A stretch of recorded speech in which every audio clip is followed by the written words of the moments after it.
납달리는 노인 암사슴이라 아름다운 소리를 바라는도다. 아멘.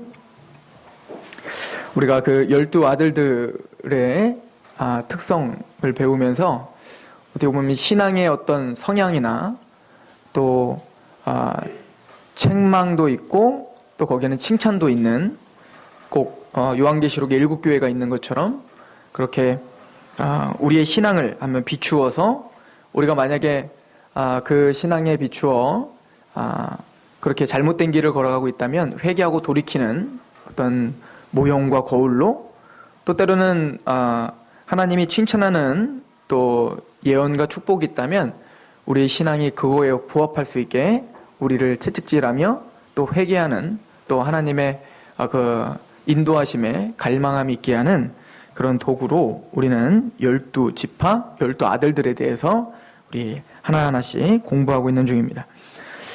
오늘은 납달리에 대한 이야기를 하도록 하겠습니다. 납달리는 그 라헬의 몸종이죠. 빌하를 통해서 우리가 지난주에 단이 태어났죠. 그 단이 태어난 이후에 바로 태어난 아들이 바로 이 납달리입니다. 우리 그 태어난 장면을 먼저 보고 우리 납달리에 대한 이야기를 좀 시작했으면 좋겠는데요. 창세기 30장으로 가보시면 납달리가 태어난 장면이 나와 있습니다. 창세기 30장 우리 7절부터 보도록 하겠습니다.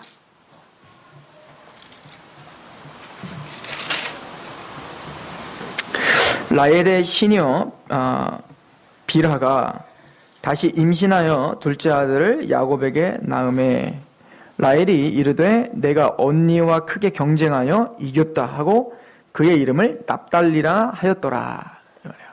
그래서 이 납달리라 할 때는 이제 첫 번째 자녀였던 단이 태어나고 그 단이 태어난 다음에 하나님께서 억울함을 푸셨다, 즉 하나님이 판단하셨다라고 하는 기쁨을 호소했죠.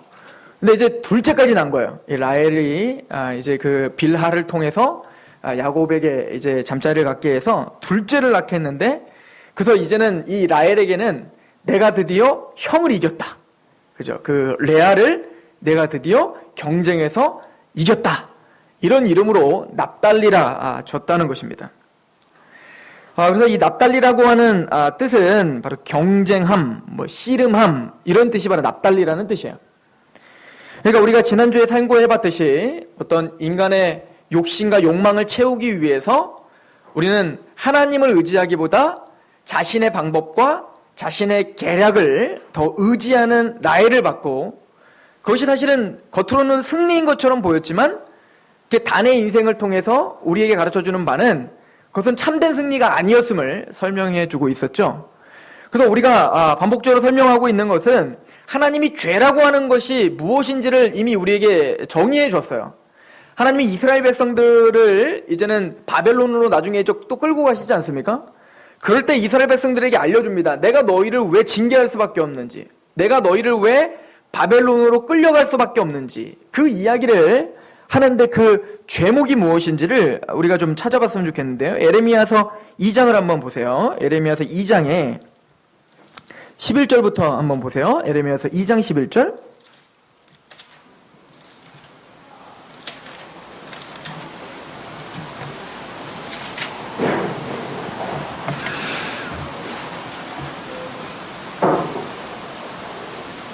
자, 9절부터 보겠습니다. 에레미야서 2장 9절.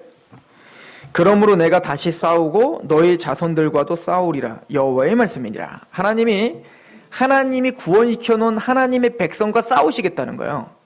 그죠?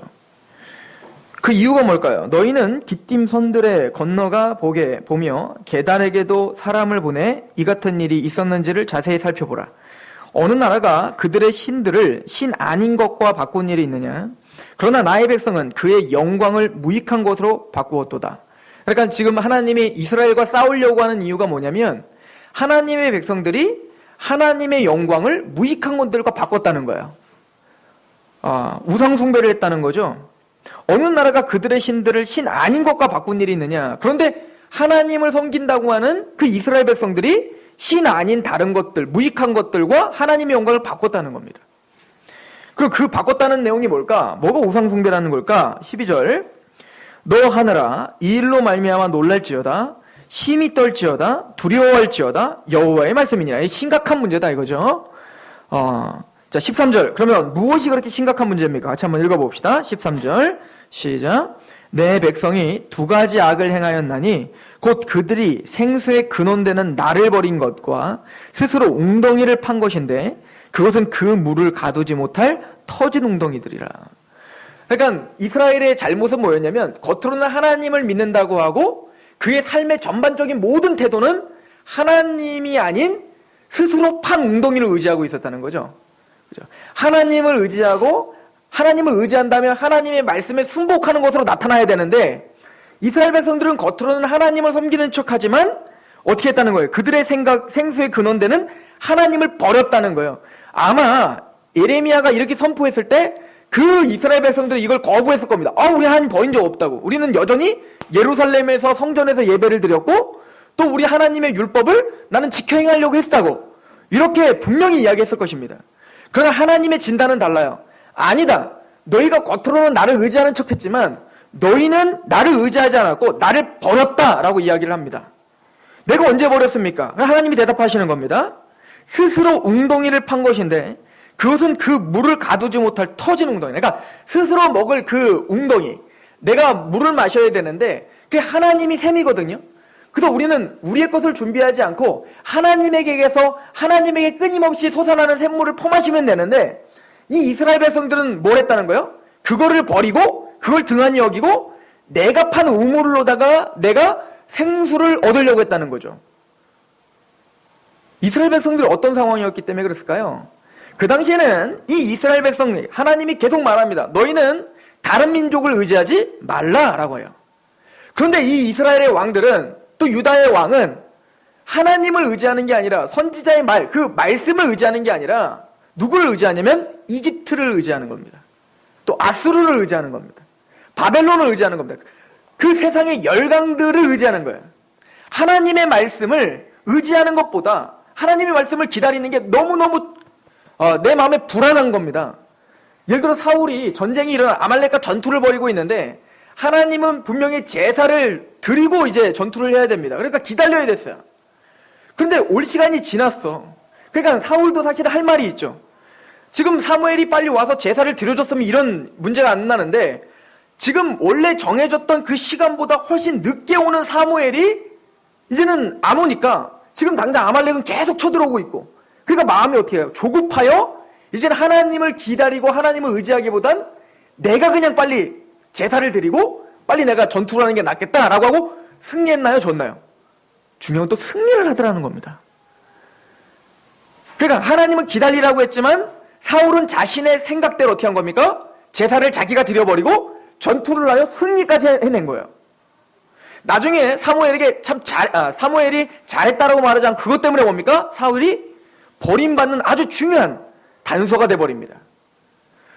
그런데 이런 모습들이 사실은 이스라엘에게 있었던 것이죠. 그리고 오늘 우리에게 있는 겁니다. 우리의 실제적인 삶을 살아갈 때 하나님의 말씀과 하나님이 함께 하실 것 또 약속을 의지하기보다는 지금 급박하게 지금 변화되고 있는 그 상황에 매몰되어서 뭡니까? 하나님의 방법이 아닌 내 방법대로 뭔가 계책을 세우고 또 어떤 다른 사람을 의지하고 그런 것들을 성경은 뭐라고 하냐면 우상숭배다라고 이야기를 하고 있는 거예요. 지금 어찌 보면 라헬이 그런 사람인 것이죠. 지금 하나님의 방법이 아닌 자신의 방법, 그 질투와 시기심 때문에 그 형인 레아를 이기기 위해, 승리하기 위해 어떻게 하는 겁니까? 하나님을 의지하는 게 아니라 자기가 고안한 방법으로 그렇게 하여 마침내는 승리를 얻어내요, 안 얻어내요? 라헬이 보기에는 승리했다라고 고백하고 있는 거예요. 사울이 아말렉을 쳐서 승리한 것처럼 라헬도 바로 그 승리를 쟁취했음을 고백하고 있는 것입니다.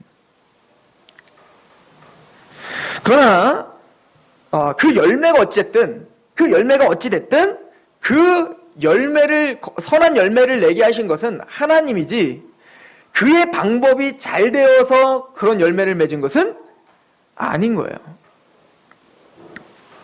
성경에는 우리가 좀 이해할 수 없는 구절들이 좀 많이 있습니다. 예를 들어서 하나님께서 이스라엘 아담과 하와를 만드시고 아담과 하와에게 시험을 하시사 선악과를 만들어 주셨단 말이에요. 그런데 그 선악과를 따먹었단 말이죠. 그래서 선악과를 맞는 것 자체가 좀 이해가 안 가고, 또 선악과를 따먹을 때 하나님은 그걸 막으실 수도 있었는데 그걸 막지 않으신 것도 이해가 안 가는 겁니다. 충분히 막을 수 있는, 아담을 아예 따먹지 못하도록 만들었겠거나, 아니면 따먹을 성향이 충분히 있다면 그걸 이미 아시는 하나님께서 선악과가 안 보이게 한다거나, 아니면은 따먹으려고 할 때 뭔가 천사들로 경계근무를 세워갖고 막 절로 가라고 하던가, 그런 거 하나 없이 따먹을 때 아무런 어떤 사인이나 그런 거 없이 그냥 따먹게 내버려 두시고, 그것 때문에 어떻게 보면은 또 심판을 받게 되는 것, 이런 것들이 사실은 우리에게 좀 이해가 가지 않게 돼요. 우리로 말한다면 믿지 않는 사람들, 예를 들어서 저 북한 정권의 저 김정은이 저렇게 하나님을 대적하고 자신을 신이라 여기며 그러고 살고 있는데, 차라리 하나님이 살아계신다면 그런 김정은을 막거나 그의 김정은 정권을 완전히 폭삭 주저앉게 하거나 뭔가 정변이 나게 하거나 그런 역사들이 일어나요. 아니, 좀 더 작게 보더라도 우리가 살고 있는 이 세상에 믿지 않는 사람들, 하나님을 대적하는 사람들이 얼마나 많아요. 근데 그런 사람들은 잘 먹고 잘 살더라는 겁니다. 왜 하나님은 구원받는 우리들은 이렇게 귀찮게 자꾸 하나님이 고난을 통해서 우리를 단련시키시면서 왜 저들의 죄를 그냥 내버려 두시냔 말입니다. 자, 좀 더 좁게 가서 안 믿는 사람이 아니라 우리를 한번 생각해 봅시다. 우리 또한 하나님을 믿는다고 하지만 뒤를 돌아보면, 저도 뒤를 돌아보면 후회되는 것들이 너무 많단 말입니다. 내가 왜 그걸 선택했을까? 내가 왜 그 자리에 갔을까? 내가 왜 그런 말을 했을까? 내가 왜 거기에서 그런 행동을 했을까? 그것 때문에 지금까지 뒤돌아봤을 때 너무 후회스러운 게 많단 말이야. 그때 좀 하나님에게 순종해 볼 걸. 그때 좀 하나님 말씀대로 좀 잘해볼 걸. 이스라엘 백성들 한번 생각해 보세요. 지금 광야를 걷고 있는데 너무너무 더운 겁니다. 근데 물이 없는 거예요. 그리고 그 물이 없는 그곳에서 어떻게 했죠? 막 원망하죠. 물이 없다고. 이럴 수 있냐고. 그래서 하나님께 원망을 다 했는데 한 발자국 딱 갔더니 뭐가 있어요? 엘림이라고 하는 오아시스가 있더라는 겁니다. 그때 얼마나 후회했겠냔 말이에요. 조금만 참을 걸. 조금만 참고 가서 얼마나 아름답게 엘림을 맞이할 수 있었겠냔 말이에요. 마라를 거쳐 거기서 하나님, 이것도 주시지만 물이 없지만 그럼에도 불구하고 내가 주님을 의지하며 내가 걷겠습니다 해서 엘림을 만나면 얼마나 영광스럽게 그걸 보겠냔 말입니다. 근데 우리는 이스라엘 백성들처럼 그게 죄짓기가 쉬운 사람들인 거예요. 순간순간 하지 말아야지 하면서도 이미 말은 하고 있어요. 순간순간 가지 말아야지 하는데도 우리 발은 걸로 가고 있단 말입니다. 왜 하나님 그걸 그냥 내버려 두시는 걸까? 왜 하나님 그거를 내가 걸어가려고 할 때 다리 몽대를 똑 부러뜨리던가, 아니면 내가 뭔가 할 때 손을 똑 부러뜨리면 좋겠는데 하나님은 그렇게 안 하시고 그냥 내버려 두신다는 거죠. 그걸 개혁주의에서는 허용적 작정이라고 표현을 합니다. 허용적 작정. 하나님은 우리가 죄를 범하려고 할 때 그것을 허용하신다는 거예요. 적극적으로 우리에게 죄를 짓게 하시는 분은 아닙니다. 그러나 하나님은 우리에게 자유의지를 주셔서 우리가 죄를 범하려고 할 때 그 죄를 어떻게 하신다는 거예요? 허용하신다. 그런데 그 허용하시는 그 작정 안에도 하나님의 주권 속에 있는 허용인 거예요. 이런 이야기를 하는 이유가, 우리가 지난주에 상고했던 단은 이런 라헬의 시기와 질투로 말미암아 얻어진 그 단, 그래서 그것이 얼마나 죄인가, 그것이 얼마나 실패의 길을 걷는 아주 중요한 모델인가를 우리에게 보여줬단 말입니다. 근데 사실은 오늘은 단과 별반 다르지 않게 출발한 이 납달리의 예언은 축복이에요. 단은 어찌 보면 저주를 했는데 동일하게 출생하여 사실은 그 연장선상에서 이제는 내가 나의 힘으로 이겼다라고 하는 죄악으로 출생했단 말입니다. 누가?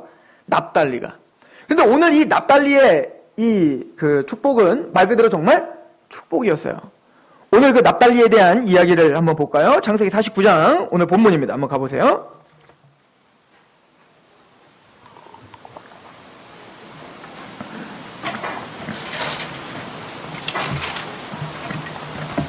창세기 49장 21절인데요. 자, 같이 한번 읽어봅시다. 시작. 납달리는 노인 암사슴이라 아름다운 소리를 바라는도다. 하나님이 그 야곱을 통해서 납달리를 예언할 때 뭐라고 예언하냐면 납달리는 노인 암사슴이라 아름다운 소리를 바라는도다. 그래서 이 납달리는 노인 암사슴과 같은 거예요. 그래서 이 암사슴은 아마 동물 중에 가장 아름답다라고 그래서 시에 많이 표현돼요. 특히 이제 성경에는 아름다운 어떤 자유와 해방을 가진 어떤 동물을 묘사할 때 사슴을 사용해서 많이 이야기를 합니다. 그래서 이 납달리는 꼭 노인 암사슴, 그럼 뭔가 얽어매어져 있었고 가둬져 있었지만 이제는 거기서 어떻게 된 거예요? 해방되고 자유해져서 이제는 뭡니까? 그 기쁨 가운데 막 뛰어다니는 어떤 사슴과 같이 묘사하는 거예요. 그래서 이 납달리 지파는 앞으로 그렇게 뭔가 노임을 받고 해방을 받아 그렇게 뭔가 기쁨으로 뛰어다니며 무슨 소리를 냅니까? 아름다운 소리를 내는 지파로 사용하겠다라고 하는 하나님의 어떤 의지를 보여주고 계시죠. 그래서 이 납달리 지파는 정말 이 예언대로 아주 중요한 구속사에 있어서 중요한 역할을 하게 됩니다. 예전에 우리 스불론에 대한 이야기를 할 때 스불론과 납달리가 성경에 항상 같이 나오게 됩니다. 우리 한번 볼까요? 이사야서를 한번 가보시겠어요? 이사야서 9장입니다.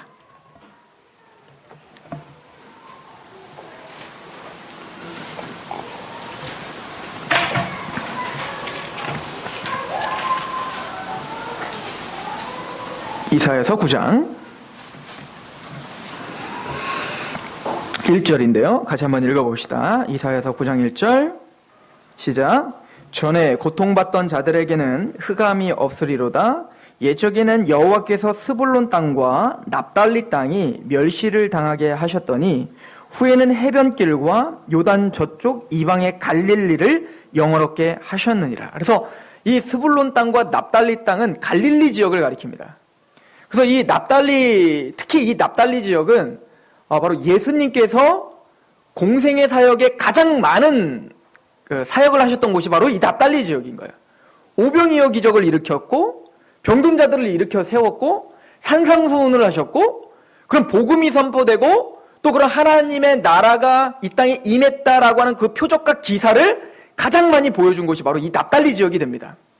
그래서 예를 들어 마태복음을 보시면 이게 어떻게 성취됐는지를 이렇게 기록하고 있죠. 마태복음 4장 13절을 한번 가보세요.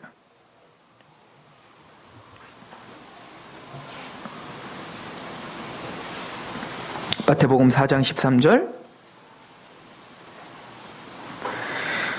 나사렛을 떠나 스불론과 납달리 지경 해변에 있는 가버나움에 가서 사시니 이는 선지자 이사야를 통하여 하신 말씀을 이루려 하심이라. 일러스되 스불론 땅과 납달리 땅과 요단강 저편의 해변길과 이방인의 갈릴리여 흑암에 앉은 백성이 큰 빛을 보았고 사망의 땅과 그늘에 앉은 자에게 빛이 비추었도다 하였느니라.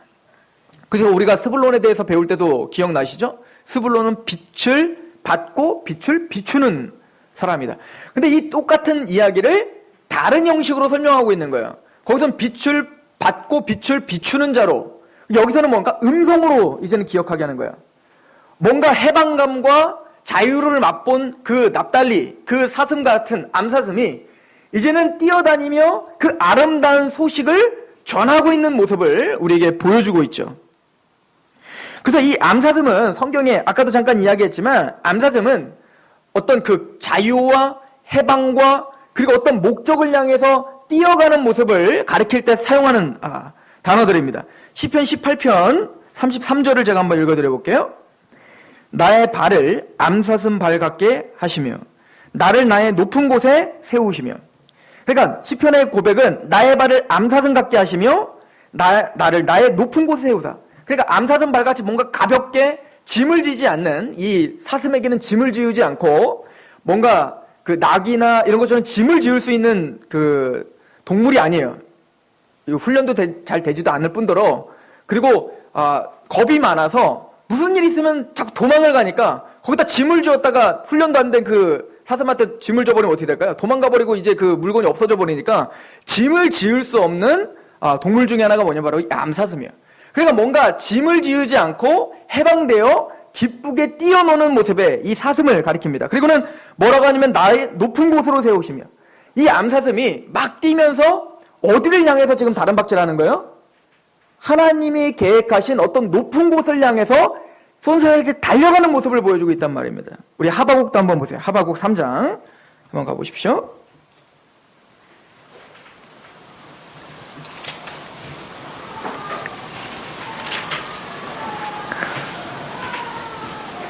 날씨가 더워져서 아주 취약한 시간이 됐어요. 그죠?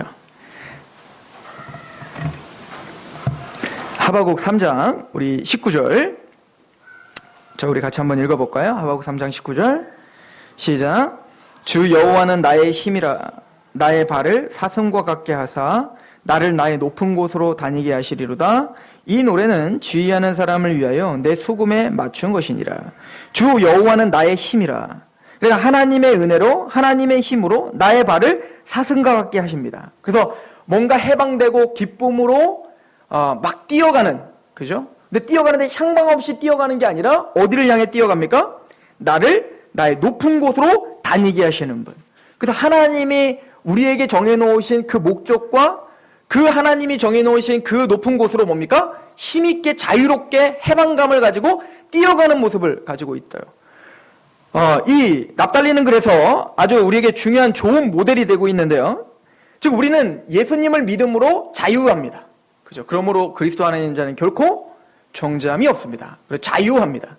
근데 이 납달리를 통해서 우리에게 보여주는 것은 그렇게 진짜 구원의 해방을 가진 사람, 진짜 구원의 그런 죄사함을 받은 사람, 그 기쁨으로 노래하고 있는 이 암사슴과 같은 우리들은 이제는 그 자유를 방종으로 사용하지 않고 그 표대를 향해 달려가는 것으로 사용하고 있더라는 거죠.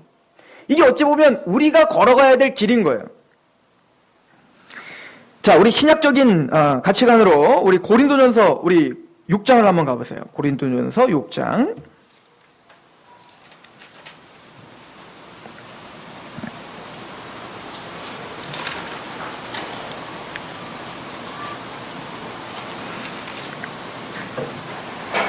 고린도전서 6장 12절에서 20절. 제가 한번 읽어보겠습니다. 모든 것이 내게 가하나 다 유익한 것이 아니요 모든 것이 내게 가하나 내가 무엇이든지 얽매이지 아니하리라. 우리는 모든 것이 가합니다. 진리를 알진 진리가 너희를 자유케 합니다. 그래서 사실은 지금 이게 우상제물을 먹냐 마냐 뭐 이런 문제를 가지고 이제 논쟁하는 건데, 여하튼 우리는 우상제물을 먹어도 되고 안 먹어도 되고 그래요. 우상제물을 먹는다고 해서 내가 더러워지는 게 아니란 말입니다. 그 얘기를 하고 있는 거예요. 그러나 우리가 모든 것이 가하다고 해서 모든 게 유익한 건 아닌 거예요. 그러니까 우리의 그 자유가 방종으로 사용되면 안 된다는 것입니다. 그럼 어떻게 해야 됩니까? 13절. 음식은 배를 위하여 있고 배는 음식을 위하여 있으나 하나님은 이것 저것을 다 패하시리라. 몸은 음란을 위하여 있지 않고 오직 주를 위하여 있으며 주는 몸을 위하여 계시느니라. 하나님이 주를 다시 살리셨고 또한 그의 권능으로 우리를 다시 살리시리라. 너희 몸이 그리스도의 지체인 줄 알지 못하느냐? 내가 그리스도의 지체를 가지고 창녀의 지체를 만들겠느냐? 결코 그럴 수 없느니라. 자유하다, 다 가하다. 그러나 너의 몸을 이제는 마음대로 사용하여 창녀의 지체로 사용하면 안 된다는 거죠. 17절. 주와 합한 자는 한 영이니라. 음행을 피하라. 사람이 범하는 죄마다 몸 밖에 있는 있으거니와 음행하는 자는 자기 몸의 죄를 범하느니라. 우리 19절 20절 같이 한번 읽어볼까요? 시작. 너희의 몸은 너희가 하나님께로부터 받은 바 너희 가운데 계신 성령의 전인 줄 알지 못하느냐? 너희는 너희의 자신의 것이 아니니라. 값으로 산 것이 되었으니 그런즉 너희 몸으로 하나님께 영광을 돌리라. 구원받은 사람은 자유하다고 했습니다. 그죠? 뭔가 얽매여서 율법적으로 하나님을 섬기는 사람들이 아니에요. 어떤 정죄감 때문에 섬기는 사람들이 아니란 말입니다. 그러나 우리는 우리의 지체가 이제는 우리가 성전되었다는 걸 믿는 사람들이에요. 그래서 우리가 자유하지만 그 자유를 방종으로 드리는 사람들이 아니라 그 자유를 가지고 하나님 앞에 노예로 드리고 하나님 앞에 우리가 헌신으로 드린단 말입니다. 또 죄의 탐닉으로 드리는 게 아니라 우리가 하나님 앞에 예배자로 우리의 몸을 들여 하나님께 영광을 돌리는 것으로 사용한단 말입니다. 어떻게 보면 납달리가 지금 그러고 있는 모습을 보여주는 거예요. 해방되었고 기쁘고 그 기쁨을 가지고 높은 곳으로 다니는 것이죠. 어찌 보면 자발적으로 구원받은 하나님의 백성들이 걸어야 될 길이 바로 납달리와 같은 길일 것이에요. 이쯤 되면 이제 궁금해야 됩니다. 왜 똑같은 죄 속에서 태어났는데 다는 결과가 그렇게 비참하고 납달리는 왜 그렇게 영광스러울까? 저는 저를 만난 또 저의 신앙이 또 우리 성도들의 신앙이 단이 아니라 납달리와 같은 신앙이 되길 축원합니다. 그리고 그 이유는 하나님의 주권입니다. 하나님의 주권 가운데 하나님은 납달리를 그렇게 인도하신 거예요. 그리고 저는 그 주권 가운데 우리가 그렇게 납달리처럼 되고 있다고 믿습니다. 왜냐하면 언약이 지금 성취되고 있기 때문에 그렇습니다. 납달리에 대한 예언이 전에 고통받던 자들에게는 흑암이 없으리로다. 옛적에는 여호와께서 스불론 땅과 납달리 땅이 멸시를 당하게 하셨더니 후에는 해변길과 요단 저쪽 이방의 갈릴리를 영화롭게 하였느니라. 그 갈릴리라는 지역은 사실은 이방 지역이었어요. 이방 지역. 그래서 거기는 흑암이 가득한 곳이었단 말입니다. 더러운 땅이라고 불렸던 곳이었단 말이에요. 그런데 그 갈릴리에 누가 태어나시는 거예요? 바로 예수 그리스도가 태어나시는 거예요. 그래서 그 흑암 가운데 빛이 들어가셨고 정말 납달리가 그 암사슴처럼 그렇게 병든 자가 그 병든 곳에서 해방된 곳이었죠. 또 먹을 것이 없어 힘들었던 그곳에 예수님의 오병이어 기적을 통해서 뭡니까? 자유함을 주셨죠. 그것은 하나의 모델이었습니다. 그 먹고 마시고 육체적인 병든 것에 해방되는 게 진짜가 아니라 이제는 정말 영적인 눈이 떠져야 되고 영적인 질병이 이제 살아나야 되고 그리고 이제는 뭡니까?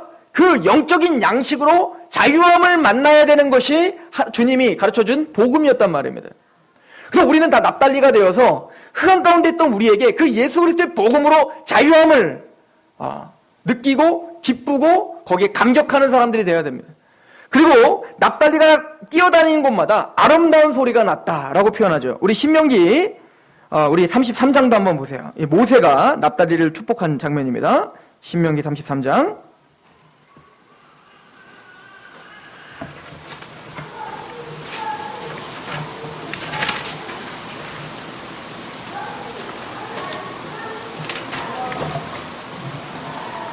23절인데요. 신명기 33장 23절 같이 한번 읽어봅시다. 시작. 납달리에 대하여는 일러스되 은혜가 풍성하고 여호와의 복이 가득한 납달리여 너는 서쪽과 남쪽을 차지할지로다. 납달리에게 뭐라고 예언을 하냐면 모세는 은혜가 풍성하고 여호와의 복이 가득한 납달리여. 이걸 개역성경은 내 은혜가 족하다 이렇게 쓰여 있더라고요. 즉 은혜와 하나님의 복이 풍성한 납달리여.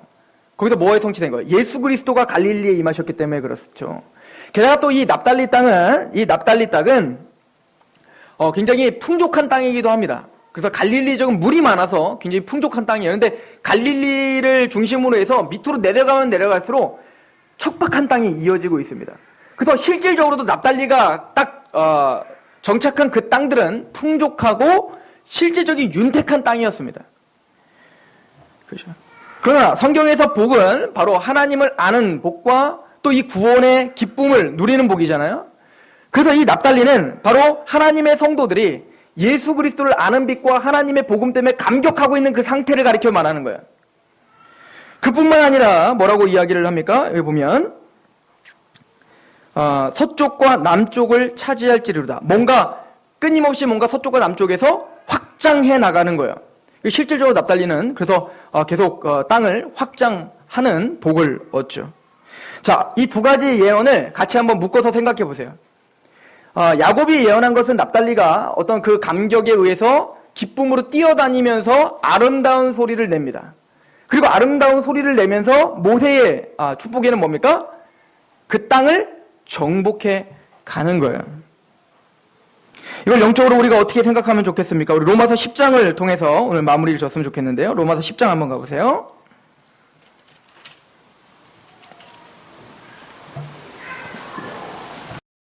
로마서 10장 우리 9절입니다.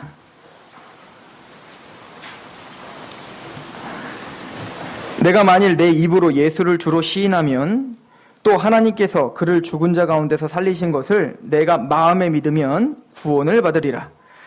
사람이 마음으로 믿어 의에 이르고 입으로 시인하여 구원에 이르느니라. 말 그대로 마음으로 그게 믿어지고 또 그것을 기쁨으로 고백하고 그것을 성령을 통해서 그리스도를 주라 고백하게 되면 구원에 이르죠.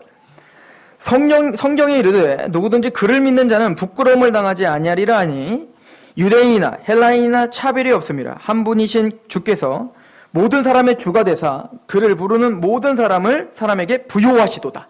그래서 우리가 예수 그리스도를 고백하면 예수 그리스도로 말미암아 우리가 뭐예요? 모든 사람에게 부요하신 거예요. 복을 받은 거죠. 자, 13절 같이 한번 읽어보겠습니다. 시작. 누구든지 주의 이름을 부르는 자는 구원을 받으리라. 14절 15절. 그런즉 그들이 믿지 아니하는 자들을 어찌 부르리요? 듣지도 못한 이를 어찌 믿으리요? 전파하는 자가 없이 어찌 들으리요? 보내심을 받지 아니하였으면 어찌 전파하리요? 기록된 바 아름답도다 좋은 소식을 전하는 자들의 발이요 함과 같으니라. 납달리와 연상이 되지 않습니까? 즉 하나님의 마음으로 예수 그리스도를 정말 믿는다면 입으로 시인할 수밖에 없게 될 것입니다. 여기서 입으로 시인한다는 말은 오늘날과 같은 상황 속에서 시인을 말하는 게 아니에요. 이 당시에는 예수님을 믿는다라고 하면 경제적인 제재를 받습니다. 그죠? 유대교에서 출교당하기 때문에 그래요. 그 당시에는 유대교에서 출교를 당하면 그냥 종교를 바꾼다는 개념보다도 아예 자신의 모든 삶이 다 박살나버리는 거예요. 그래서 매매가 되지 않을 수도 있단 말입니다. 게다가 육체적인 고통이 따라요. 예수님을 믿는다는 고백을 하면 당연히 출교를 당할 뿐만 아니라 핍박을 당하고 로마에 의해서도 핍박당하는 시대였단 말이에요. 그래서 그 당시에 내가 예수님을 믿습니다라고 하는 건 지금처럼 평안한 시대에 예수님 믿으세요? 예, 예수님 믿어요. 이런 얘기가 아닌 거예요. 진짜 마음으로 믿지 못하면 입으로 시인할 수 없었던 시대에 가리키는 말인 거예요. 그러니까 예수님을 마음으로 믿는다면 그런 핍박과 그런 어떤 두려움이 있을지라도 예수님을 왕이요? 예수님을 나의 그리스도라고 고백할 수밖에 없을 것이다 라고 이야기를 하고 있는 거예요. 그리고 그렇게 고백하는 자는 겉으로는 피폐하고 힘들고 고난인 것 같지만 그 예수 그리스도를 통한 그 부요함이 세상이 알 수 없는 그 기쁨, 의와 평강과 실학이 그를 주장하게 된다는 거죠. 이게 하나님 나라가 임한 자의 태도죠. 하나님의 나라는 먹는 것과 마시는 것에 있는 것이 아니라 의와 평강과 실학이니까. 돌짝밭에 감추인 그 보화를 발견한 그 농부의 마음이 하나님 나라가 임한 자에게 있는 거예요. 그리고 그런 사람은 15절에 보내심을 받지 아니하였으면 어찌 전파하리요? 기록된 바 아름답도다 좋은 소식을 전하는 자들의 발이요 함과 같으니라. 그 기쁨과 해방감으로 복음을 아는 사람은 복음을 말하지 않을 수가 없는 거예요. 소리를 낼 수밖에 없고 그 복음을 얘기할 수밖에 없는 겁니다. 이거를 좋은 소식을 전하는 자들의 발이요 라고 이야기를 합니다. 바로 납달리처럼 그 참된 복음으로 기쁨과 해방감이 있는 자가 산으로 기뻐 뛰어다니며 아름다운 소리를 내는 것처럼, 그래서 마침내는 서쪽과 남방으로 땅들을 차지하는 것처럼 그렇게 하나님의 나라를 확장하는 자가 될 것입니다. 납달리의 시작은 죄로 시작된 인생이었어요. 다는 그 죄로 시작된 인생에서 다는 형편없는 열매들을 맺었지만 납달리는 그 죄 속에서도 아름다운 열매를 맺게 됐습니다. 즉 이것은 바로 우리의 죄가 있고 여전히 우리는 실패하고 여전히 우린 연약하지만 사실은 그 납달리가 태어나는 출생은 사실 우리들의 이야기잖아요. 우리가 사실은 하나님을 의지하기보다는 여전히 뭡니까? 나의 어떤 힘과 나의 어떤 투기심으로 뭔가 세상을 이기고 싶어하는 그 경쟁심이 우리에겐 있잖아요. 그럼에도 불구하고 우리는 이 납달리의 이야기를 통해서 그럼에도 불구하고 하나님은 납달리처럼 납달리를 만드시고야 마는 것처럼 하나님은 그런 상황 속에서도 얼마든지 우리에게 아름다운 소리를 낼 수 있게 하는 그런 선으로 인도하시는 그 하나님의 은혜를 발견하게 되는 것입니다. 그리고 오늘 이 교회와 저와 여러분들에게 납달리에게 행하셨던 그 은혜가 동일하게 임하기를 축원합니다. 기도하겠습니다.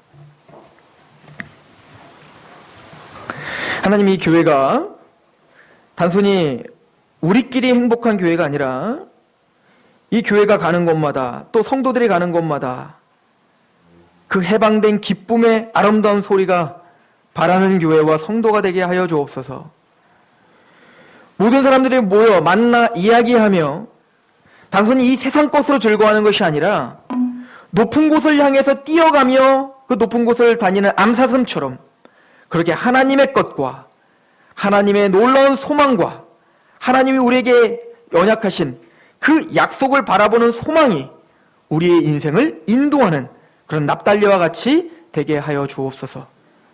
우리는 죄로부터 시작되었지만 또 여전히 경쟁하고 씨름하며 하나님을 저버리고 세상 것을 택하는 자들이지만 그 중에서도 하나님의 은혜로 우리를 하나님의 것으로 하나님의 아름다운 소리를 내는 자로 우리를 인도하고 우리를 붙잡아 주시며 회개케 하시는 그 은혜가 있길 소망합니다. 이 교회를 붙들어 주시고 저와 귀한 성도들을 붙잡아 주옵소서. 예수 그리스도의 이름으로 감사하며 기도합니다. 아멘.